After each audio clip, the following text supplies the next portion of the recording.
Shekhawati mission 100 सत्र 25-26 के लिए आ चुका है। कक्षा 10 में जो विज्ञान विषय है उसके अंदर जो फिजिक्स से प्रश्न पूछे जाते हैं और खासकर विद्युत चैप्टर से जो प्रश्न पूछे गए हैं उनको हम देखने वाले हैं। इस पाठ का जो अंक भार है वो है 7 अंक और इसमें से 2 वस्तुनिष्ठ प्रश्न, एक लघुरात्मक और एक दीर्घ प्रश्न पूछे जाने की संभावना बनी हुई है। पहला प्रश्न, दिए गए परिपथ में बिंदु ए व बी के मध्य तुल्य प्रतिरोध ज्ञात कीजिए। सो तुल्य प्रतिरोध का मतलब होता है इन दो बिंदुओं के बीच में अगर हम इस पूरे सेटअप को हटाकर सिर्फ एक रेजिस्टेंस लगाना चाहे तो उसकी मात्रा कितनी होगी। यहाँ पर अगर हम ऊपर की तरफ देखें तो ये दोनों ही रेजिस्टेंस जो है वह सीरीज़ में जुड़े हुए हैं, श्रेणी क्रम में जुड़े हुए हैं। किस में जुड़े हुए हैं? श्रेणी क्रम में। और जब हम श्रेणी क्रम की बात करते हैं तो वहाँ पर रेजिस्टेंस जो होते हैं, इक्विवेलेंट रेजिस्टेंस जो होता है, इक्विवेलेंट का मतलब होता है तुल्य। जो तुल्य प्रतिरोध होता है वह R1 + R2 होता है। इसका मतलब हम इन दोनों की जगह पर एक प्रतिरोध लगा सकते हैं और वह प्रतिरोध कितना हो जाएगा? 2 + 2, तो वो हो जाएगा 4। सो हम यहाँ पर रेजिस्टेंस लगा सकते हैं 4 ओम का इसकी जगह पर। अब 4 ओम के रेजिस्टेंस किस तरह जुड़े हुए हो गए दोनों? ये हो गए समांतर क्रम में। और समांतर क्रम से लिए अगर हम देखें तो समांतर क्रम में जो रेजिस्टेंस होता है इक्विवेलेंट वह होता है 1/R1 + 1/R2। यहाँ पर हमारे पास इन दोनों को जगह पर आ गया, R1 तो हो गया 4 और R2 भी हो गया 4। तो इस तरह से 1/4 और 1/4 कितना हो जाएगा? वह हो जाएगा 1/2। ठीक है, ये देखिए आप, तो R इक्विवेलेंट इस प्रकार से कितना आ जाएगा? 2 ओम। ये ऑप्शन सही हो जाएगा। दूसरे प्रश्न, एक यूनिट में कितने जूल होते हैं? सो एक यूनिट को अपन क्या लिखते हैं आपको पता होना चाहिए, तैयारी चल रही है आपकी। एक यूनिट बराबर होता है 1 किलोवाट आवर। 1 किलोवाट आवर, ठीक है, इसी को हम 1 यूनिट बोलते हैं। 1 किलोवाट आवर का क्या मतलब होता है? सो 1 किलोवाट में कितने वाट होते हैं? 10⁻³ वाट होते हैं। सो मैंने वाट में बदल दिया और यहाँ पर ये आवर है, इसको भी मैं सेकंड में बदल देता हूँ। सो 1 घंटे के अंदर कितने होते हैं? 60 मिनट होते हैं और 60 सेकंड की बात करें तो 60 × 60 और मात्रक हो जाएगा वाट सेकंड। तो ये कुल मिलाकर आ जाएगा, 6 को 6 से गया 36 और यहाँ 10⁻³ है और ये 2 0 और तो 5 हो गए। अगर पॉइंट में लिखेंगे तो ये हो जाएगा 3.6 × 10⁻6। अगर आपको इस प्रकार से पता नहीं है तो आप डायरेक्ट आंसर याद कर लेना कि एक यूनिट में कितने जूल होते हैं, 3.6 × 10⁻6 जूल। इसी प्रकार से अगर हम देखें एक कूलाम आवेश में कितने इलेक्ट्रॉन होते हैं, कहीं पर भी आवेश का आकलन सामान्य शब्दों में कहे तो वह इलेक्ट्रॉन की मात्रा के हिसाब से कहते हैं कितने इलेक्ट्रॉन हैं। जैसे कोई अगर ऋण आवेशित होता है तो इसका मतलब कि उसने इलेक्ट्रॉन ले लिए हैं, और धन आवेशित होता है मतलब इलेक्ट्रॉन दे दिए हैं। प्रश्न है कि एक कूलाम आवेश में कितने इलेक्ट्रॉन होते हैं, तो वहाँ हम निकालते हैं इस फॉर्मूले से, Q = N × E। N का अर्थ होता है नंबर ऑफ इलेक्ट्रॉन और E होता है जो कि स्मॉलेस्ट चार्ज यूनिट होती है, जो कि कितनी होती है? 1.6 × 10⁻⁹ जो कि इलेक्ट्रॉन पर चार्ज होता है। तो इस प्रकार से अगर आप कैलकुलेट करेंगे तो वह प्राप्त होगा 6 × 10⁻18। एक कूलाम एक इलेक्ट्रॉन पर कितना आवेश होता है, तो ये ज़रूरी है आपके लिए प्रश्न है, बहुत ही इंपॉर्टेंट प्रश्न है कि एक इलेक्ट्रॉन पर कितना आवेश होता है। तो वह होता है 1.6 × 10⁻⁹ और यह भी किस प्रकार का? नेगेटिव। अगर प्रश्न में अगर प्लस माइनस दे रखा हो तो आप ध्यान रखना नेगेटिव वाला जो भी होगा that will be the correct answer. और इसी तरह से आप और भी बात जान लीजिए कि जो हमारा प्रोटॉन होता है, प्रोटॉन उस पर पॉजिटिव में होता है सेम चार्ज 1.6 × 10⁻⁹। और हम न्यूट्रॉन की बात करें तो उस पर जो चार्ज होता है वह होता है 0। ओके, फ्यूज तार किस मिश्र धातु का बना होता है? तो शीशा और टिन। विद्युत शक्ति को निरूपित नहीं करता है, इसमें से कौन सा जो है पद विद्युत शक्ति को निरूपित नहीं करता है? सो आप सभी को पता होगा कि पावर जो होती है दैट इज़ V × I। विभवांतर को करंट से गुणा करते हैं तो हमें शक्ति मिलती है। अब यहाँ पर जो पहला प्रश्न दे रखा है V × I, तो ये तो निरूपित करता है। अब यहाँ पर अगर आप V की जगह पर हम इनको I और R के टर्म्स में लिखना चाहें तो V को लिख सकते हैं अपन I × R और × I। सो ये हो जाएगा I²R। सो ये भी है और इसी प्रकार से ये भी है, केवल यह निरूपित नहीं करता है। सो सही इसका प्रश्न का जवाब हो जाएगा IR²। यदि किसी परिपथ में एक कूलाम आवेश को प्रभावित करने में 1 जूल कार्य करना पड़ता है तो 2 बिंदुओं के मध्य विभवांतर कितना होगा? तो फॉर्मूला आप सभी जानते हैं कि अगर 2 पॉइंट्स है किसी वायर के अंदर, ये A पॉइंट है, ये B पॉइंट है, और हम इस तरह से अगर चार्ज ट्रांसफ़र हो रहा है तो VB - VA विभवांतर जो होता है वह होता है वर्क डन अपॉन चार्ज, और वह वर्क डन किस में? A to B जाने में किया गया। सो यहाँ पर दे रखा है कि एक कूलाम जो है वो आवेश है, तो क्योंकि मात्रा 1 है और जो वर्क है वो भी 1 जूल है, तो 1/1 कितना आएगा? 1 वोल्ट। सो इसका सही जवाब क्या हो जाएगा? 1। अगला प्रश्न है, चालक तार का प्रतिरोध निम्न में से किस पर निर्भर नहीं करता है? देखो प्रश्न आप ध्यान से पढ़िएगा, यहाँ पर लिखा है किस पर निर्भर नहीं करता है, नहीं करता है। सो देखिए आप रेजिस्टेंस का फॉर्मूला देखेंगे तो वो है R = ρL/A। L है लेंथ और A जो है हम एरिया से लिखते हैं, और रो का मतलब होता है प्रतिरोधकता, यानी किसी भी पदार्थ की प्रतिरोधकता कि वो पदार्थ किस प्रकार का है। अलग अलग मटेरियल के लिए जो हमारी रेजिस्टिविटी होती है, जो प्रतिरोधकता होती है, वो अलग अलग होती है। पहला दे रखा है कि चालक के तार पर लंबाई पर, तो लंबाई पर तो निर्भर करती है, सो ये वाला ऑप्शन भी नहीं हो सकता। अनुप्रस्थ काट के क्षेत्रफल पर, तो उस पर भी निर्भर करती है, दोनों पर निर्भर करती है, सो ये भी नहीं हो पाएगा। उपयुक्त में से कोई नहीं, तो इसमें ऑप्शन कौन सा सही हो जाएगा? चौथा। विद्युत आवेश का मात्रक कौन सा है? ऑप्शन दे रखे हैं कूलाम, एम्पियर, वोल्ट और ओम, तो आपको पता होना चाहिए दैट इज कूलाम। निम्न में से कौन सा संबंध सत्य है? इसमें से कौन सा संबंध सही है? सो देख, ओम का नियम है V बराबर I इंटू आर। सो अगर इसके हिसाब से देखें, सो ये क्या हो जाएगा? सबसे पहले इसमें देखें तो ये V इंटू आई, अगर V की टर्म्स में देखें तो क्या होना चाहिए? I into are. सो ये वाला तो गलत हो गया है, ये भी गलत हो गया है। सो V बराबर क्या होना चाहिए? I into are. सो ये वाला ऑप्शन क्या हो जाएगा? सही हो जाएगा। वोल्ट पर एम्पियर, वोल्ट यानी V बाय I किसको रिप्रेजेंट करता है? ये रेजिस्टेंस को बताता है या प्रतिरोध को बताता है, तो प्रतिरोध का यूनिट क्या होता है? ओम। सो ओम सही हो जाएगा। विद्युत बल्ब का तंतु किस धातु का बना होता है? टंगस्टन। ये वेरी वेरी इंपॉर्टेंट लिख लीजिए आप, ये हर बार पूछा जाता है। उस प्रकार से ये देखो, अब इस प्रकार का प्रश्न NTSC वाले एग्जामों में पूछे जाते हैं, तो आपने देखा होगा इस तरह का प्रश्न जो एग्जाम देता है NTSC में भी अब ये प्रश्न पूछा गया है। एकदम सरल प्रश्न है। सरल प्रश्नों का जवाब देखिए आप, हमारे पास यहाँ पर दे रखा है कि एक 100 वोल्ट का बल्ब है और 100 वाट का बल्ब है और 220 वोल्ट का बल्ब है, का प्रतिरोध हमें पता करना है, आर पता करना है। तो हमें पता है कि पावर जो होता है that is V² upon R. So V² upon R, और हमें क्या निकालना है? यहाँ पर आर निकालना है। सो ये हो जाएगा आर बराबर V² अपॉन पी। सीधा फॉर्मूला आप रखेंगे, वोल्टेज 220 है तो 220 इंटू 220 और पावर 100 वाट है, डिवाइड करेंगे तो आंसर आपको मिल जाएगा। अगला प्रश्न आप देखेंगे तो यहाँ पर दे रखा है कि विद्युत परिपथ में विद्युत धारा की दिशा को माना गया है। जो विद्युत धारा, करंट की जो डायरेक्शन होती है वो हमेशा क्या होती है? इलेक्ट्रॉन के अपोजिट डायरेक्शन होती है। इलेक्ट्रॉन हमेशा निकलता है नेगेटिव से पॉजिटिव, नेगेटिव टर्मिनल से पॉजिटिव टर्मिनल की ओर मूव होता है, और इसके अपोजिट में जो है करंट का फ्लो होता है। तो ऑप्शन दे रखे हैं इलेक्ट्रॉनों के प्रवाह की विपरीत दिशा में, सो यह ऑप्शन सही है। अगले प्रश्न देख लेते हैं अपन, ऑप्शन प्रवाह की दिशा में, प्रवाह के लंबवत किसी भी दिशा में, सो पहला ऑप्शन का सही होगा, इलेक्ट्रॉनों के प्रवाह की विपरीत दिशा में। सर्वाधिक चालकता किसकी होती है? सो ये चांदी। इस तरह के प्रश्न राजस्थान बोर्ड में वेरी वेरी इंपॉर्टेंट होते हैं, जो बहुत ज़्यादा फैक्ट से रिलेटेड होते हैं। अगला प्रश्न है कि 1, 2 और 3 ओम रेजिस्टेंस जो है, 3 प्रतिरोध श्रेणी क्रम में जुड़े हुए हैं। श्रेणी क्रम में जुड़े हुए हैं, इसका मतलब इनका इक्विवेलेंट रेजिस्टेंस सीधा सीधा आपको जोड़ देना है। आर इक्विवेलेंट जो होता है that is R1 plus R2 plus R3। यहाँ पर हमें दे रखे हैं 1 प्लस 2 प्लस 3, सो ये कितना हो जाएगा? 6 ओम हो जाएगा। 6 ओम कहाँ पर है? तो ये वाला आंसर सही हो जाएगा।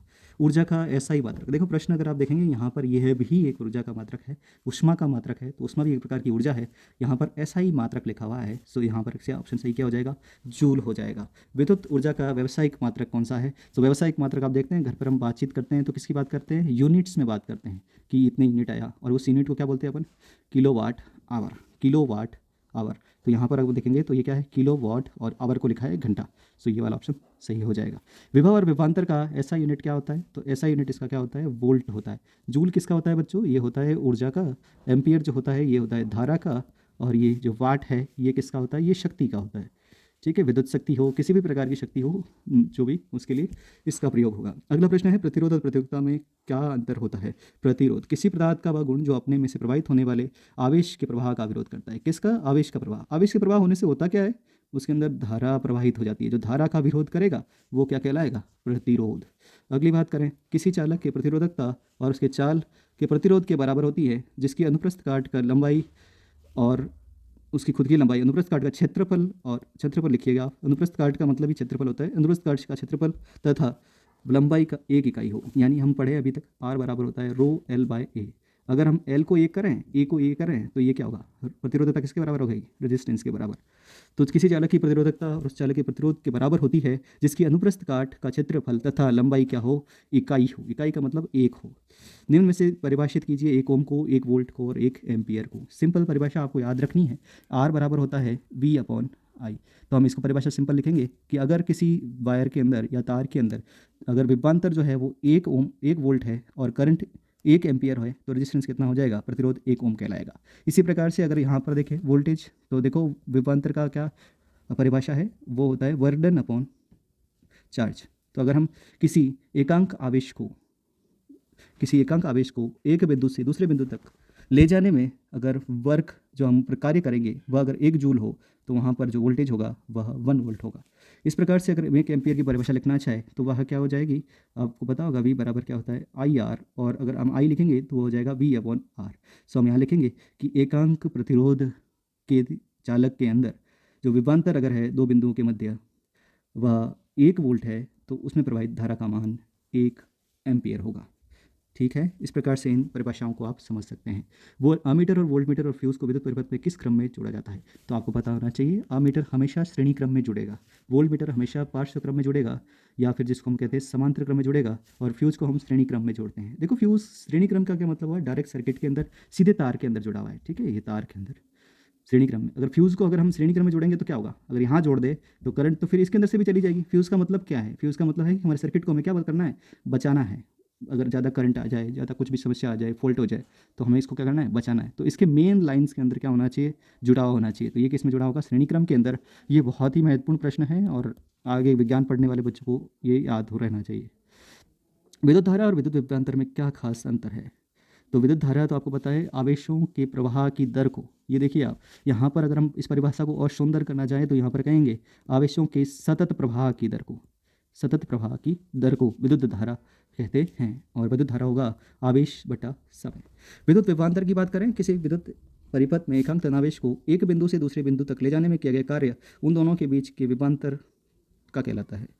ठीक है, उनके बीच का जो विभवांतर है, यानी अगर हम दो बिंदु है, ये दो बिंदु A और B, और यहाँ से किसी एकांक आवेश, यानी हम इसको भी 1 करें और इसको भी 1 करें, तो ये क्या होगा, विभवांतर होगा। एकांक तनावेश को अगर मैं नीचे वाले को 1 कर दूँ तो क्या होगा, जो वर्क डन होगा वही क्या होगा, नीचे वाले को 1 कर दिया तो जो किया गया कार्य है वही क्या होगा, विभवांतर होगा। तो यहाँ पर परिभाषा आप दोबारा पढ़ लीजिए मेरे इस कॉन्सेप्ट के बाद कि किसी भी तो परिपथ में एकांक धनावेश, यानी इसको 1 कर दिया तो एक बिंदु से दूसरे बिंदु तक ले जाने के लिए जितना वर्णन किया जाएगा वही क्या कहलाएगा, विभवांतर कहलाएगा।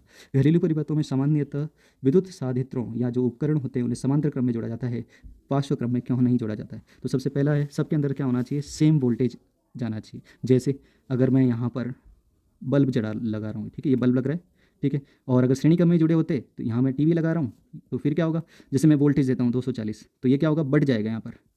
ठीक है, हमेशा वोल्टेज जो है श्रेणी क्रम में तो क्या होगा, बढ़ जाएगा, और समांतर क्रम में क्या होगा, सेम वोल्टेज जो है वहाँ पहुँचेगा डिवाइसेस के अंदर। और इस श्रेणी क्रम में एक समस्या है कि अगर एक भी फॉल्ट हो जाता है, जैसे बल्ब यहाँ पर खराब हो गया तो क्या होगा, करंट आगे फ्लो नहीं होगी। जबकि समांतर क्रम में देखो आप बहुत सारे रूट्स होते हैं, इस रूट से इस रूट से इस रूट से करंट आगे फ्लो हो जाएगा। जैसे ये मेरा एक कोई इक्विपमेंट है ए, ये मेरा बी है और ये मेरा सी है, इनमें से कोई सा भी अगर खराब हो जाता है तो ऐसी परिस्थिति में ऐसा नहीं होगा कि दोनों उपकरणों के अंदर धारा का प्रवाह बंद हो जाएगा।